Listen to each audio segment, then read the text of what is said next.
science is great at explaining how the world is, but it's not so great at telling you how the world should be. But since we've enthroned materialism, as in the belief that only what you can directly see and feel and experience is real or matters, then you've inherently inaugurated a new philosophy along with it too.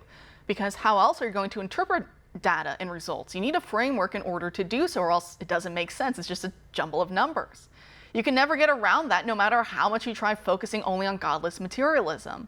So what happens is that when you argue that science is the only tool for rational understanding instead of being one of many tools that all need to work in harmony, is what you end up with by default is a quasi-utilitarian type philosophy where bottom lines like ruthless efficiency are the only guiding points on our moral compass.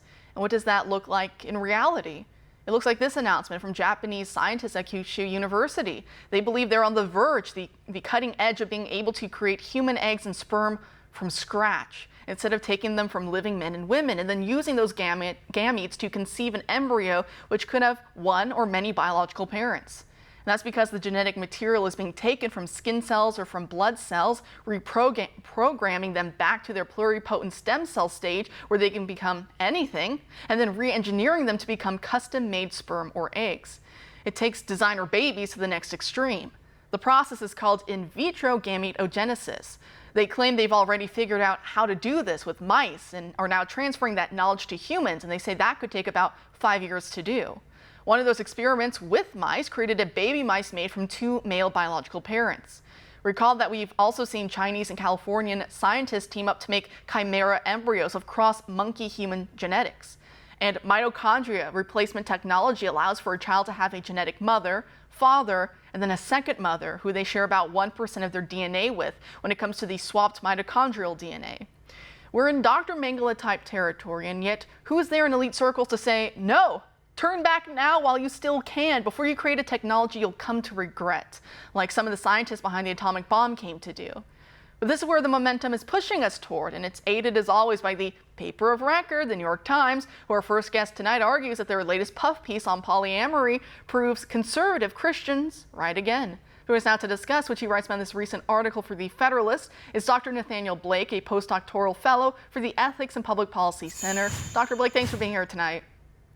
Thank you so much for having me. Great. So we're at the point where there is now a push for the legal recognition of polyamory. Is that what this puff piece was all about? It was. So there is a city in Massachusetts that made headlines a few years ago for giving some rights to polyamorous couples, and polyamory is just polygamy with a modern face on it.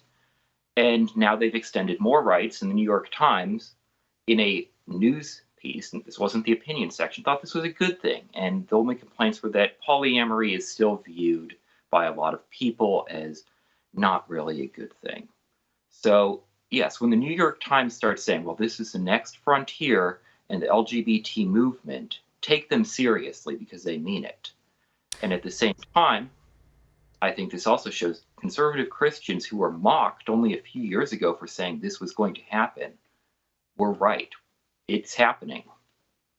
It is, and I'm glad that you point that out in your piece where you talk about in the New York Times. I guess it's in the news section, as you said, not even in the opinion. So that really shows you what they're trying to say, that this is the new thing. We're all to believe in it, lockstep barrel, no opinions about it. If you fall out of line, you're a bigot. As you even joke about earlier, it was before you were a bigot for even suggesting it would go down this path. Now you're a bigot if you actually don't believe in the new path that it's taken. But as you talk about that, even many liberals still feel this inherent disgust when they see these types of couples, even if they proclaim themselves to be progressive. And I think that's good. We should all feel that inherent disgust because it should tell us, it tells our senses that there is something wrong here, something morally amiss. However, what I fear is that most people, actually, I feel, even on the right many times, they don't have the philosophical roots, I guess. And so they feel this inherent disgust, but then they think to themselves, oh, wait, isn't that what the left tells me is inherent bigotry? Have I swallowed some evil bigotry pill and I need to relearn and to re-educate myself about this? And so it kind of swings us back around that way.